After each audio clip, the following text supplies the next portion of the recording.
مولاي صل وسلم دائما ابدا على حبيبك خير. السلام علیکم ورحمۃ اللہ وبرکاتہ. میرا نام محمد فیض ہے. میں مدرسہ طیبہ میں زیر تعلیم ہوں. آج میں آپ کو جوانی مصطفیٰ صلی اللہ تعالیٰ علیہ وسلم کے بارے میں بتانا چاہتا ہوں. اللہ کے آخری نبی صلی اللہ تعالیٰ علیہ وسلم ابتداء سے ہی بہترین کردار کے مالک تھے. جب آپ کی عمر مبارک 25 سال ہوئی تو آپ کی صداقت اور دیانت کی ہر طرف چرچے ہونے لگے. مکہ کے فضا میں آپ کا لقب صادق و امین ہر طرف گزرنے لگا. شہر مکہ کی معزز و مالدار خاتون تھی جن کا نام حضرت خدیجہ تھا.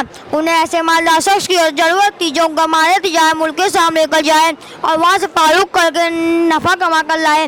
جب آپ امانت اور صداقت کی صورت خدیجہ تک پہنچی تو انہوں نے آپ کو پیغام بھیجا کہ آپ میرے ماہر تجارت ملک کے سامنے لے کر جائیں اور تنگ میں دوسروں کو دیتی ہوں, آپ کو اسے 2 گنا دوں گی. آپ نے ان کی درخواست کو قبول فرما لی اور تجارت کا سامان ہمارا لے کر ملک کے سامنے روانہ ہو گئے. اس سفر میں حضرت خدیجہ رضی اللہ تعالیٰ عنہا کا غلام ماہر بھی آپ کو ساتھ تھا جو آپ کی خدمت اور دیگر ضروریات پوری کرتا تھا. میرا نام ابو حذیفہ ہے اور میں مدرسہ طیبہ میں زیر تعلیم ہوں. اور آج میں آپ کو انشاءاللہ تعالی رسول اللہ صلی اللہ علیہ وسلم کے بارے میں کچھ سنانا چاہتا ہوں. ایک بار پھر جب آپ ملک شام کے مشہور شہر مکہ راہب کی عبادت گاہ کے غریب قیام فرمایا. وہ راہب میسرہ کو پہلے سے جانتا تھا. اسی بنیاد میں وہ اس کے پاس آیا اور آپ کی طرف اشارہ کر کے کہنے لگا, یہ کون ہے جو اس درخت کے نیچے اترا ہے؟ میسرہ ہی جواب دیا, یہ شہر مکہ کے رہنے والے ہیں. بانو ہاشم سے ان کا تعلق ہے اور ان کا نام محمد ہے اور لقب امین ہے. یہ سن کر راہب کہنے لگا, سوائے نبی کے آج تک کوئی اس درخت کے نیچے نہیں اترا. کیا ان کی آنکھوں میں سرخی ہے؟ میسرہ کہنے لگا, ہاں, اور وہ ہر وقت رہتی ہے. یہ سن کر راہب کہنے لگا, یہی اللہ تعالیٰ کے آخری نبی ہے اور مجھے ان کی آنکھوں میں وہ نشانیاں دکھ رہی ہے تو توریت اور زبور میں پڑھی ہے. کاش میں اس وقت زندہ ہوں جب یہ اپنے اعلان کا نبوت فرمائیں گے.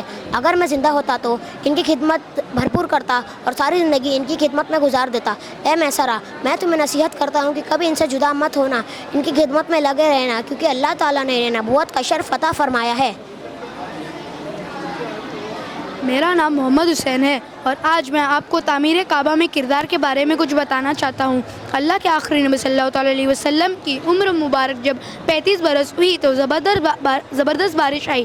اس سے حرم کعبہ میں سیلابی پانی آ گیا اور حرم کعبہ کی عمارت کو کافی نقصان بھی پہنچا. قریش نے طے کیا کہ مکمل عمارت کو توڑ کر کعبہ شریف کی ایک مضبوط عمارت بنائی جائے جس کے دروازے بھی بلند ہو اور اس کی چھت بھی ہو. چنانچہ قریش نے اس کام کو مل جل کر آپس میں شروع کر دیا. اس تعمیر میں آپ بھی شریک ہوئے اور پتھر اٹھا کر لاتے رہے.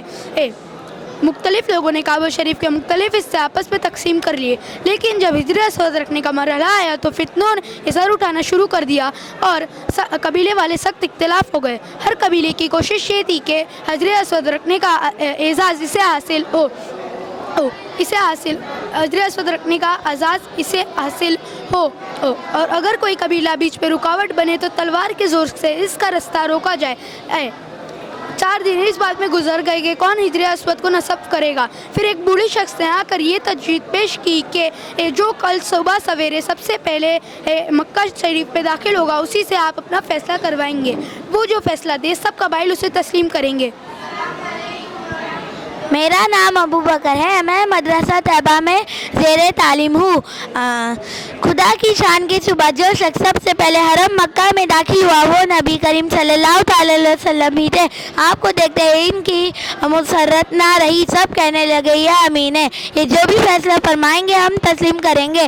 آپ نے اس جھگڑے کا مظاہرہ اس طرح ختم کیا کہ جو قبیلے حجر اسود کو رکھنے کا تقاضا کرتے ہیں انہوں نے اپنا ایک سردار لیے. پھر آپ نے اپنی چادر مبارک کو بچھا کر حجر اسود کو اس پر رکھا اور سرداروں سے ایک کونا پکڑوایا. سب نے ایسے ہی کیا اور جب حجر اسود اپنے مقام پر پہنچایا تو اپنے برکت والے ہاتھوں سے ایک مقدس پتھر کو اٹھا کر اس کی جگہ پر رکھ دیا. اس طرح آپ کی حکمت اور دانش مندی سے فتنہ اور فاسد کے شعلے بھی بجھ گئے اور سعد کے دل میں مسرت اور شادمانی کی لہر دوڑ گئی.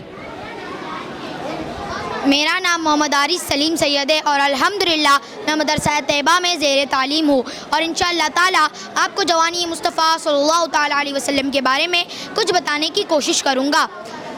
آپ صلی اللہ علیہ وسلم سامان تجارت بیچ کر جلد واپس تشریف لے آئے۔ جب آپ کا قافلہ مکہ واپس پہنچا تو حضرت بی بی خدیجہ مکان کی چھت پر بیٹھی ہوئی تھی۔ انہوں نے یہ منظر دیکھا کہ اللہ کے آخری نبی صلی اللہ تعالیٰ علیہ وسلم پر 2 فرشتے دھوپ سے سایہ کیے ہوئے تھے۔ اس منظر نے حضرت خدیجہ کے دل پر گہرا اثر کیا۔ کچھ دنوں کے بعد انہوں نے اپنے غلام میسرہ سے اس بات کا ذکر کیا تو میسرہ نے بتایا کہ میں تو پورے سفر میں اسی طرح کے مناظر دیکھتا رہا ہوں۔ پھر میسرہ نے اس طویل سفر میں آپ کی صداقت و دیانت، حسن سلوک و غمخواری، معاملات کو سمجھنے اور کاروباری مہارت کے جو روح پرور مناظر اپنی آنکھوں سے دیکھے وہ بیان کیے۔